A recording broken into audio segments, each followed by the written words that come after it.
Welcome to the Nerd Party. Hi, this is Henry Gilroy, co-executive producer of Star Wars Rebels. You're listening to Aggressive Negotiations.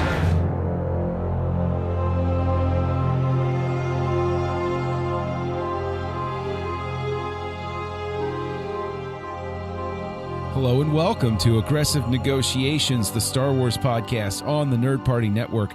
That is your one-stop shop for seeking every nook and cranny of the wonderful English muffin that is the Star Wars galaxy. I am one of your hosts, as usual, Jedi Master John Mills, and with me, as I demanded, as I had Master Yoda assign in specific to send to me the wise Jedi Master, Matthew Rushing. Matt, how are you? Well, I'm here. So you sent for me and I'm here. That's great. After that, I just don't know what to do. I'm like, so many accolades. I'm not sure I'm worthy of them, but it's great to be here at Aggressive Negotiations, as always, because I am joined by you and, you know, talking Star Wars with you is one of the highlights of the week. It is. It's always one of the highlights. And, you know, we are getting back into the Jedi Book Club this week, but before we do, of course, thenerdparty.com/contact is how you can get in contact with us. Find all of the shows at thenerdparty.com that we have here on the Nerd Party. You can also get in contact with us directly on Twitter, at the Jedi Masters on Twitter, through the network account at Join Nerd Party. Seek out the Nerd Party on Facebook and Instagram.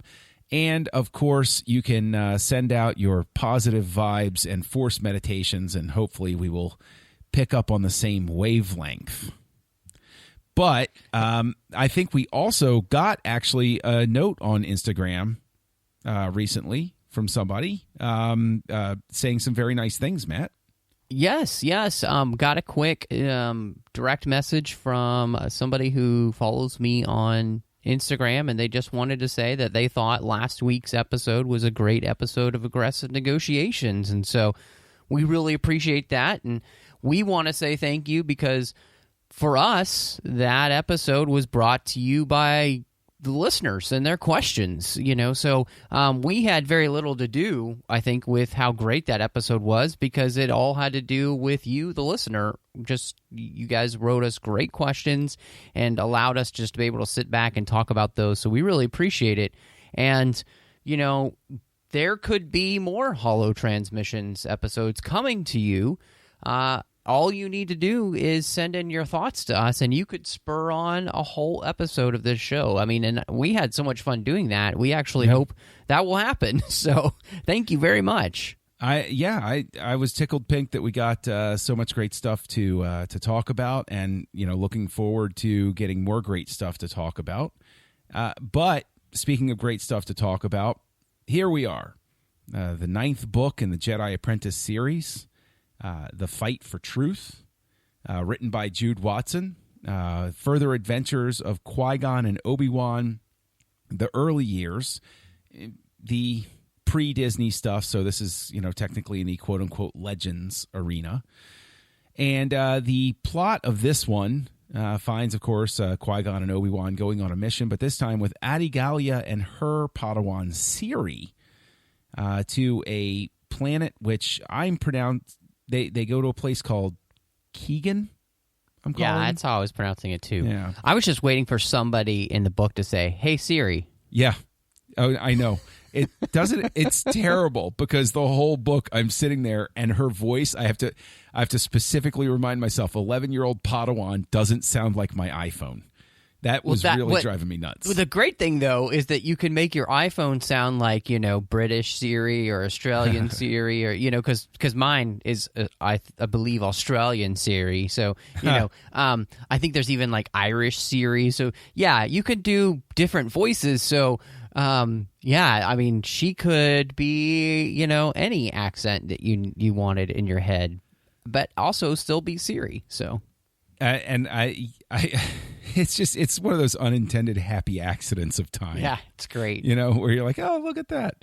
But yeah, so they wind up, of course, you know, this being a Jedi mission in Star Wars, there's always more than what appears on the surface. But the initial thing that drives them off on this mission is to go and see if if the child that's been reported as having potential force sensitivity is a candidate for Jedi training. And so, like, I sort of want to kick things off. To me, the vibe of going and child selection and some of the things they said was a little bit different than the way things have shaken out in later sorts of adventures, like in the Clone Wars and stuff like that. It seems to play a little bit differently. Yeah, it is interesting. We know from the Clone Wars series, that there's a holocron that has all of the names of the children that are force sensitive in the galaxy, and we know too from reading other things like Master and Apprentice and the Dooku book that you get these Jedi who go out, and one of their main missions is to search for those children who are going to be force sensitive. It was interesting in this one because I felt like I could kind of like make it work in my brain, because this was a planet that they were going to that it kind of secluded itself from the rest of the galaxy. It didn't allow interstellar travel, that, people from this planet didn't go anywhere. They're isolationist planet. And so them calling for the Jedi took this as a chance to not only go see if this child was force sensitive and that would, be a good candidate to be a Jedi at the temple, but also, to open relations with this planet and maybe hopefully open them up to the rest of the galaxy again. So that was kind of where I was like, I could retcon it in my brain that it still works, because, a Jedi wouldn't normally just go to this planet in the first place because they're not welcome unless they're asked. I also think that there is specifically at play an echo, a pre-echo, as prequels love to do, of setting up why, or one of the ways why or how somebody like Anakin could escape notice. That there are planets where it's not necessarily, apparent that there are force sensitives in the population, or there are barriers to them being noticed. Right. But also the idea that even if, this is just to make it work, like you're doing, like this can work within the lore that we still have of them being isolationist and everything. But it is interesting because it also shows that there is a voluntary mechanism where there are parents who would reach out to the Jedi Council. Like, so it's not just that the Jedi have the holocron and it's authoritative. There could be somebody who says, I think you missed our kid. And so of course the Jedi would say, oh, okay, yeah, we'll come and check it out. That sounds good. Well, and I kind of liked the way that, they get there and the planet is, I was trying to figure out a way to describe this, but it almost made me feel like this planet was under the control of Landru from Star Trek. You know? No, kind of like that. That's actually one of the things I wrote down was like, this feels like a Star Trek episode. Yeah. Yeah. So everybody's kind of, there doesn't seem to be any swing of emotion. Everybody's kind of docile, and, it's just very strange. And before we get too much into that, the impact then of these parents is that, they call because their child is different.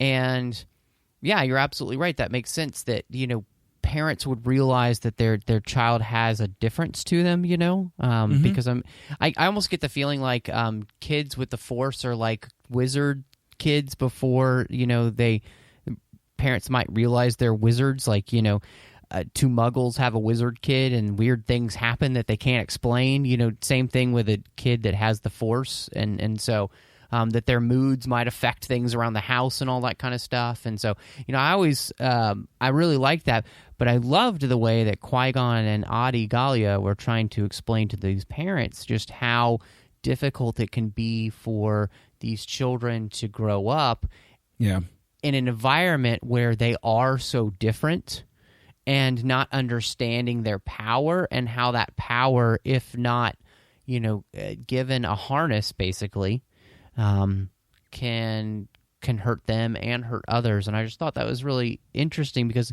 we get a perspective here that the Jedi realize just the psychological aspect of being somebody who has the Force. And we even see that kind of psychological aspect, I think, even here in this book, because we're also seeing the progression of how Qui-Gon and Obi-Wan are progressing forward in this book. We get a real sense of that they've come a long way from book 1 to now. So, and how important that is. And in fact, the fact that before this story took place, they had been spending a lot of time at the temple together, rebuilding their relationship, going on certain missions together, like that they had been taken care of by the Jedi Order to bring them back together after everything that's happened over those first 8 books. And so, you see the way that the Jedi take care of people who are strong in the Force, and try to give them that guidance. And the way that all worked together, I just thought was really smart in this book. I thought she did a really good job with that. Yeah, I completely agree. And just to double back a little bit to the difficulty of a child being different in in certain societal settings and stuff like that in terms of Force powers, I think that there's also an important note, because as we find out how this society is structured and how it functions, there would be tremendous danger with somebody who could wield power like that, who could take control in a situation like that, because this child in specific would wind up coming up in on a planet, in a culture where things would be set up for a single person to come in and just run everything and say, hey, and I got crazy wizard powers. Yeah, okay, good luck. Good luck deposing me, everybody. Like you could basically have that paired up with, as fun as it can be sometimes to look back and critique the Jedi methods and, certain ways they could have done things better or go things wrong, topics that we've talked about, all fans have talked about. You see an almost protective streak that the Jedi would have, because they're completely aware of what their powers unchecked could do. And so there is an element of concern for, the greater good, as the people of this planet would refer to it, to take that child and take them out of that environment, because they are a wild card that cannot be controlled and could be a very bad thing for a planetary population like this. Yeah, I thought that this is one of those places where, Watson, I think, is doing a very good job of showing the goodness of the Jedi Order. So many times we read stories where we see, how they're going to go bad, right? Or what's wrong with them. But I feel like this series does a great job of doing both, showing the good and the bad of the Jedi at this time period. And I think that's really nice, and I think getting the stories that we have been getting in the new canon, like the Dooku book, the Lost Dooku Lost Jedi, and Master and Apprentice, I would really appreciate to see, the Jedi in a place where they're not ready to fall, in 20 years or 30 years, but where they're in their prime and they're actually doing the things they're meant to be doing in a way that honors the truest sense of what it means to be a Jedi.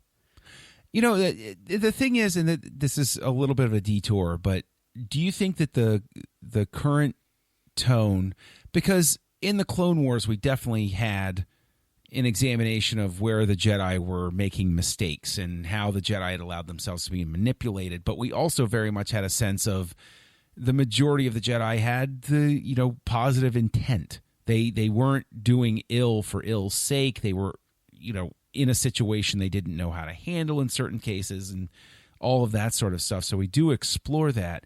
But there was also an effort to show the Jedi being heroic and being a positive influence.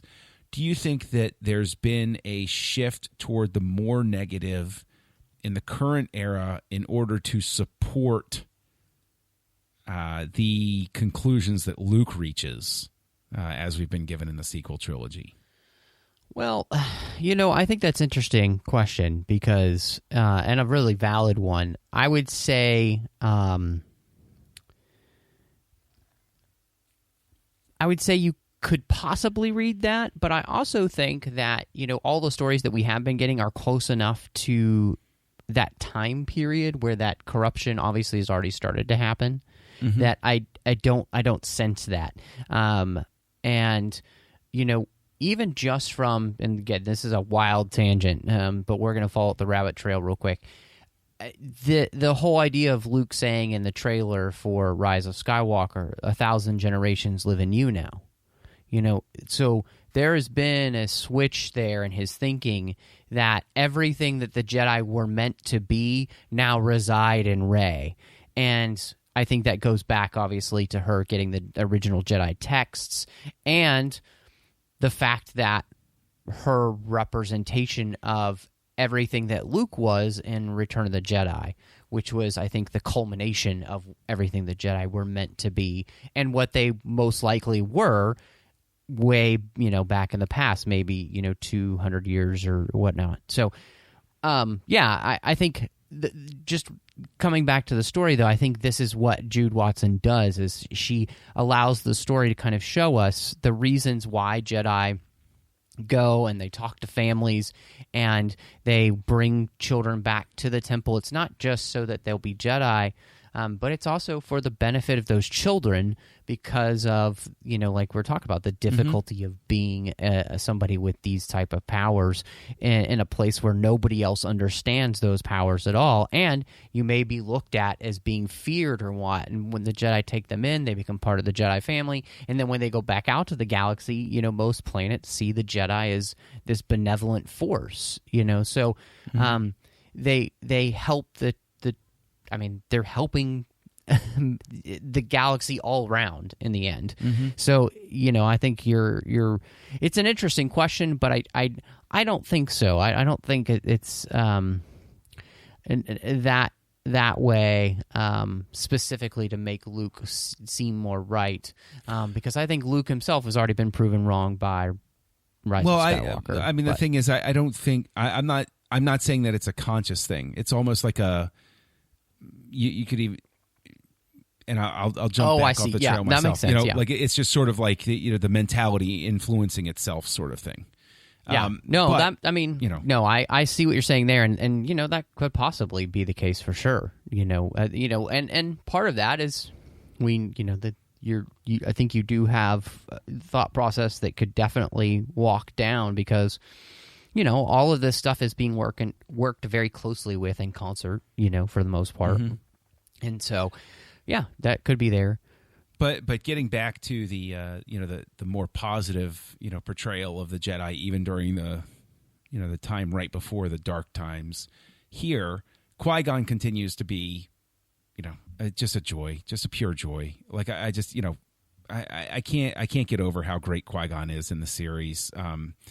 And it was also a treat to have Adi Gallia come along, because there's a real effort by Watson in this series to give depth and character to Jedi whose names we know but we haven't spent a lot of time with, obviously because only Phantom Menace has come out and there's side characters and stuff like that. But it's one thing to see over the span of the first set of books, there's a real focus on how Qui-Gon and Obi-Wan differ, but to see that two masters can have that same sort of problem getting into sync with each other, but at the same time never being acrimonious about it. They're figuring out how to work with each other, and they're thinking to themselves. They're not being confrontational about it. They're saying, like, it gets back to the whole thing of being the type of story that's meant to not just to entertain but to teach skills to kids, basically, which is you're going to run across somebody who has a different way of doing things, but you have to take it as a given that you're going to get to the point where you can work together, and it's just figuring out how you're going to get to that point. You don't give up at any point. You don't say, no, screw it, I'm doing it this way. You're saying, we have to work together. We're going to get to that point. So what do I have? What it puts, Qui-Gon throughout this, and Obi-Wan too with Siri, puts the burden on himself to say it's my responsibility to figure out that, it goes all the way back to the very first training exercise that we see Obi-Wan and Siri in. It's your job to figure out on your own how you're going to work with this other personality. Yeah, I think that's the thing I really loved about this book, because the relationship between the two masters working together and the two Padawans working together, what it allowed us to see is just how far Obi-Wan and Qui-Gon have come in their relationship together and how strong they are. And in fact, we learn from Adigalia at the end, the reason we were sent on this mission is because Yoda thought that we could learn something from you two because you've become quite a team. And Suri and I are new together, and we could use some help in that. And I thought that was really neat to see. But like you said, you have these two, masters and Padawans, and they're trying to learn to work together. And for the Padawans, it's a little bit more contentious, But for the masters, it's more of an internal thing of Qui-Gon thinking to himself, man, this sure is tough when I have to run this by another master and I don't just get to do what I would normally just do. Right. And that thought process, it's really just it brought to mind the thought of, when you have to work at work with another person instead of just, doing the job yourself. And it's that kind of frustration. And I just thought it was kind of funny to see the workplace dynamics of Jedi having to work together. Because for a lot of times, if they're not with a Padawan who just has to follow their lead anyway, they're most likely by themselves, and they're on a mission probably by themselves, and they're only beholden to their own thoughts about how things should be done. So you have to add that extra layer in, and it did kind of make for some funny moments between these characters trying to work together, and some frustrations on either side of each of them thinking, what in the world? So it was fun. I mean, I enjoyed it. That whole process was really fun. Yeah, and I think it also, I'm going to resist the urge to ponder out loud, was the Jedi Council therefore, if we're talking about workplace, were they the HR department of the Jedi Order? Was that one of their functions? They would have a 9 a.m. stand-up meeting about outstanding issues with, complaints and stuff like that. But aside from that, also, you get an opportunity with Adigalia. She has specific skill sets that Qui-Gon doesn't, which I think is a great thing, because it was such a trap in older books that authors could easily fall into to make each Jedi seem as if they could do everything and anything. And there's a ready acknowledgement on Qui-Gon's part that Adigalia has certain skills he doesn't, that she's strong in areas where he's weak, which again, gets to the whole thing about working together. But in terms of working together, I wanted to ask you, what did you think of the way that they set about learning more about the planet? I got very much a vibe. I got two things from it. One, there was almost an Indiana Jones vibe to it. Where it's hey, get lost for a second and see what you can find out.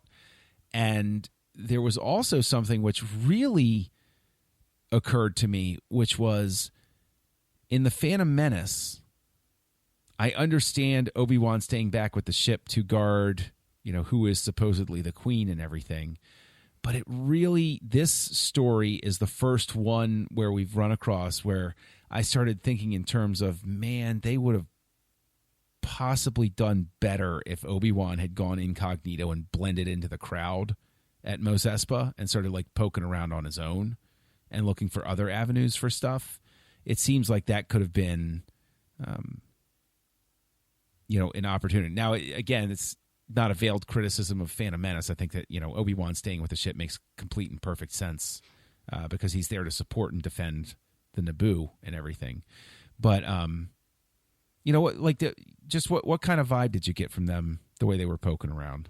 Yeah, I thought it was really fun. Honestly, we've kind of referenced this before, but it kind of felt like it's something you'd see in one of the Clone Wars episodes, where like Anakin, Obi-Wan, and Ahsoka are all together, and they kind of let Ahsoka get lost, lost, quote unquote, to figure things out, as they find two different avenues to search for things. And so I really enjoyed it, and I thought it was very smart, and Qui-Gon and Adigalia kind of they kind of use the way this planet is set itself up against itself, by them being so, again, it's in air quotes, but benevolent, we find out it's not.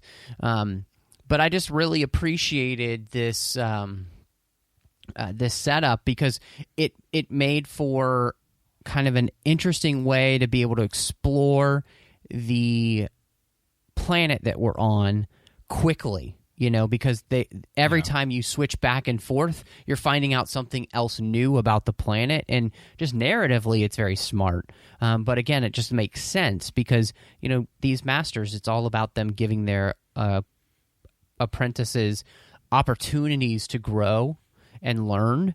And I thought that was, it just, all of it works together really well. And I think by the end of the story, the end wraps up relatively quickly. But I will say the interesting thing about kind of learning why this planet is the way it is, with, both the masters and apprentices doing different things, became a really kind of fascinating thing to see why they have become so isolationists. Because, it has all to do with people on this planet having visions of the Jedi being badness coming from the Jedi, and a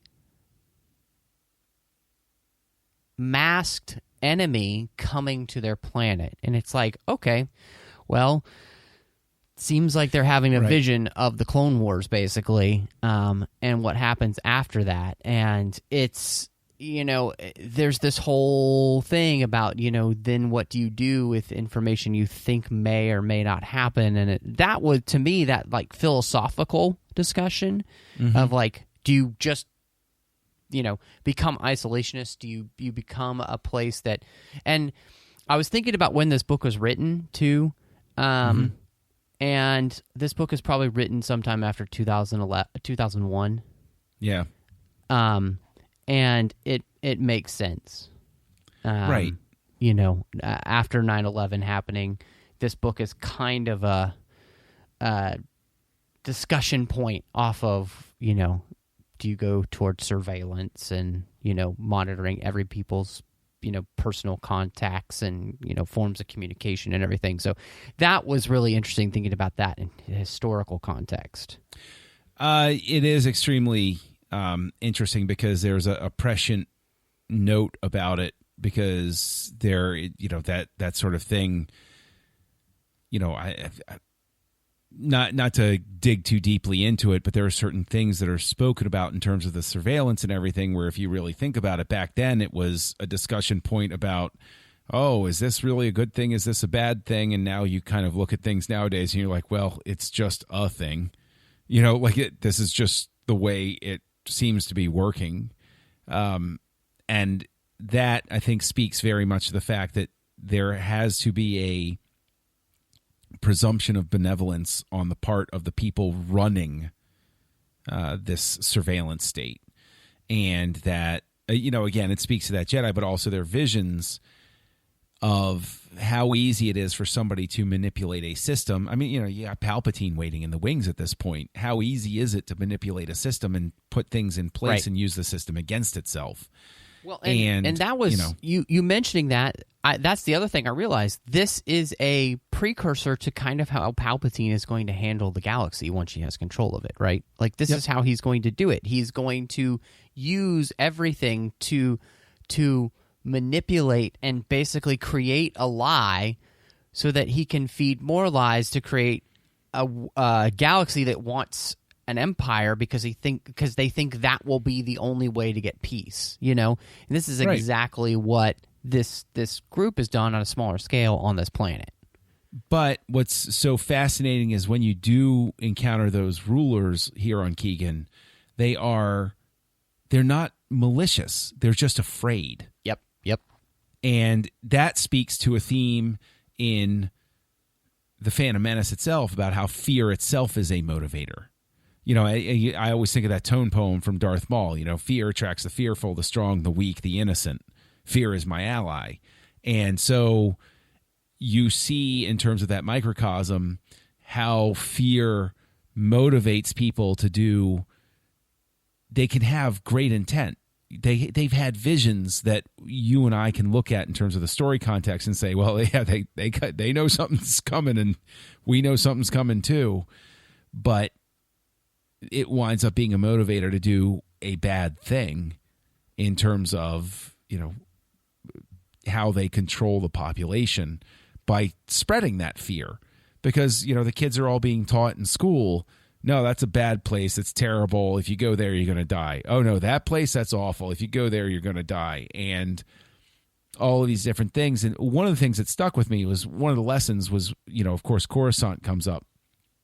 And the teacher or guardian, whatever, says, oh, no, Coruscant's a bad place. Slavery is legal there. And, Siri jumps up and says, no, that's nonsense. It's not legal there. But then you have the whole thing in the Phantom Menace of, yeah, but the government on Coruscant tolerates and is okay with slavery. I mean, they might not be okay with it, but they don't see any reason to intercede, for instance, on Tatooine or other places where it exists on the Outer Rim and stuff like that. Or like we saw, with the Zerka Corporation and Master and Apprentice. Right. Exactly. So, yeah, absolutely. I thought what was really interesting is that in some of the places there's a kernel of truth, and in some of the places it's an outright lie. But the whole book being called, the fight for truth, this idea that, people must be given the opportunity to know the truth to make the most informed decision. Otherwise, living a life based on a lie. And the way that they do it here, it becomes actual mind control. I mean, they really are mind controlling their people by, brainwashing them, basically. And you start to move down a very, very scary road. And is mind control and brainwashing better than the alternative? And, obviously we don't think so. And at the end of the book, when the people, all of the people on the planet realize that this has been happening and that their children have been taken away, and that, all of their personal freedoms have been taken away, when they realize that, all of their conversations and all this stuff have been recorded and all of that, they revolt against their leadership, they replace them, and the planet changes. And so, this whole idea of that, like the truth will set you free is kind of where we end up with this book, and then you can make the best and most informed choice when you know the actual truth. But the people being fed all these lies, they readily accepted it because they didn't really know any better, Yeah, see, this sort of brings me, sort of like to the end, to the end of the book, because this is where I think Watson spends a tremendous amount of time very successfully setting up an interesting planet. And when I said earlier, you referenced Landru, and I said, I had written down, this is like a Star Trek episode. I meant that in a very loving and positive way. Like, this is the type of sci-fi premise that is always bears great fruit. The downside, I think, is that it's all resolved by the end. Is that it really hits a point where I was totally into it. I was enjoying it, going along, and then it suddenly seemed to hit the gas pedal and say, okay, well, we got to wrap this up. And what was discordant about that to me was that we had taken our time through so many of the stories in the first 8. I really really look at this and say, this should have been another book, or this should have been a bigger book. This should have been, the 300-page book or something like that. Because that revolution that you talk about, the peaceful revolution, voting and everything, is something that kind of happens way too quickly. It just suddenly clicks, and there's a hint of the fact that there's some sort of resistance movement brewing, at least on the planet in the beginning, and that's a thread that is set up there but not really as developed as I think it could have or should have been. So it's sort of I guess a backhanded compliment to say this book has all of the materials for a bigger book than this, or for a bigger story arc, for like a 2 or 3 book story arc in this series, and it's just puzzling to me why it wraps up so quick. I was thinking about that, and I think the thing is that what they should have just done is had the book maybe have 20 more pages to it. It could have just been a slightly longer, because I don't think it needs to be a 2-parter like some of the stories have been, where it kind of ends on a cliffhanger but I feel like if you just had maybe 20 more pages to kind of slow that down, that ending, I think it would have felt better to me. I mean, I could see a second book being elongated from, the friend that they make, not getting out, and, don't have it be Obi-Wan, have it be like Siri refuses to go.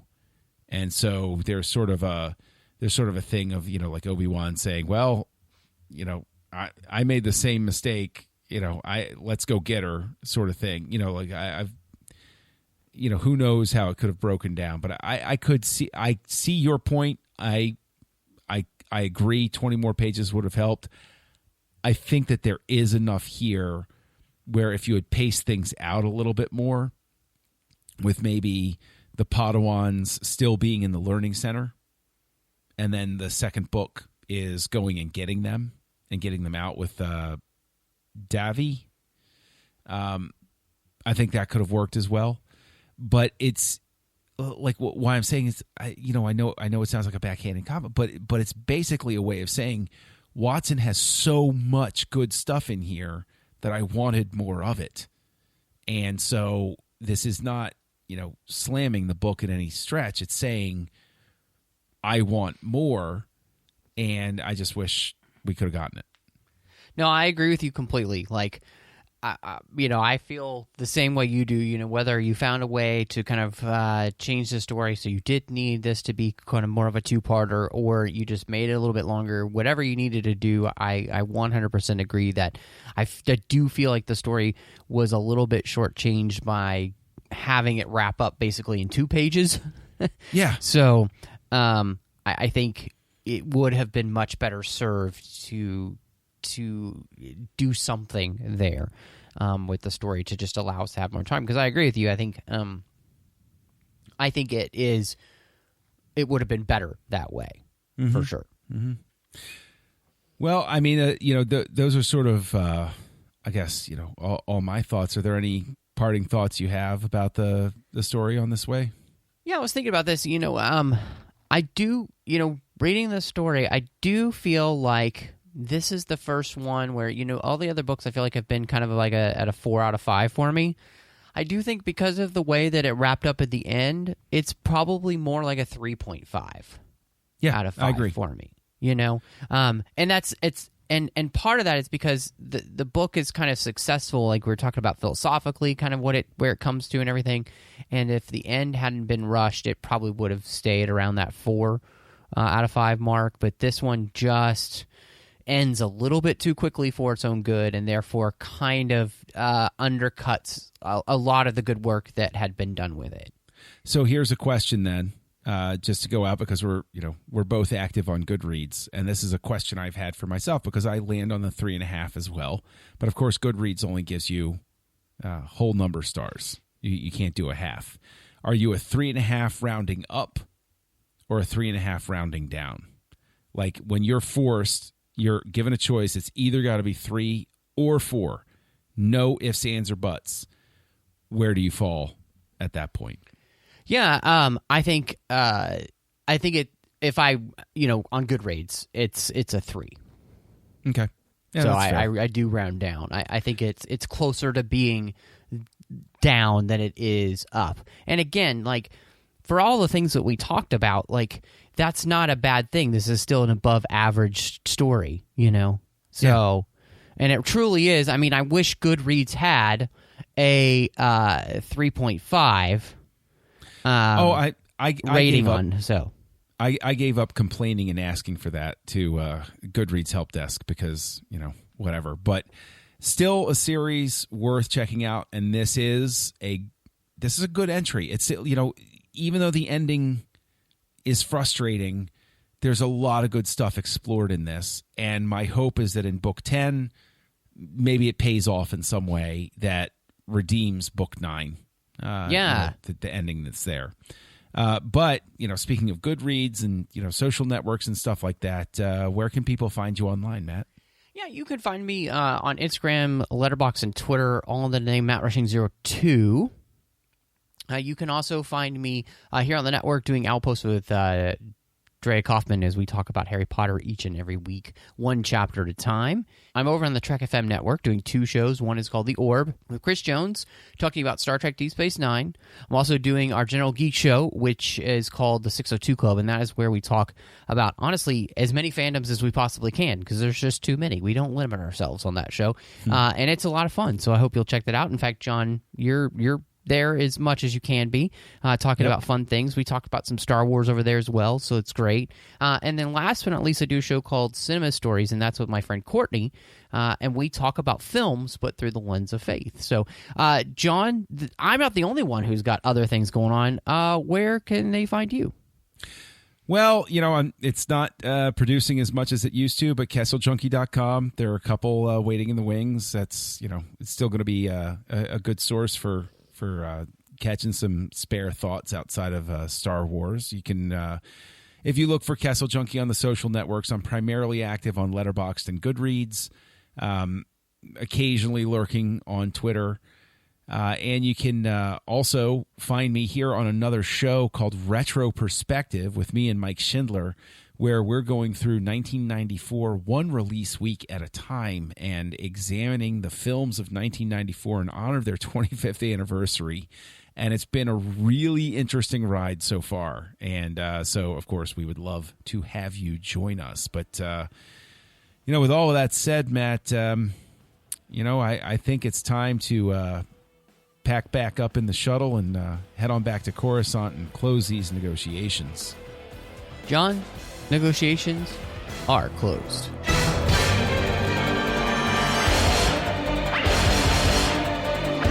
Join the revolution. Join the Nerd Party.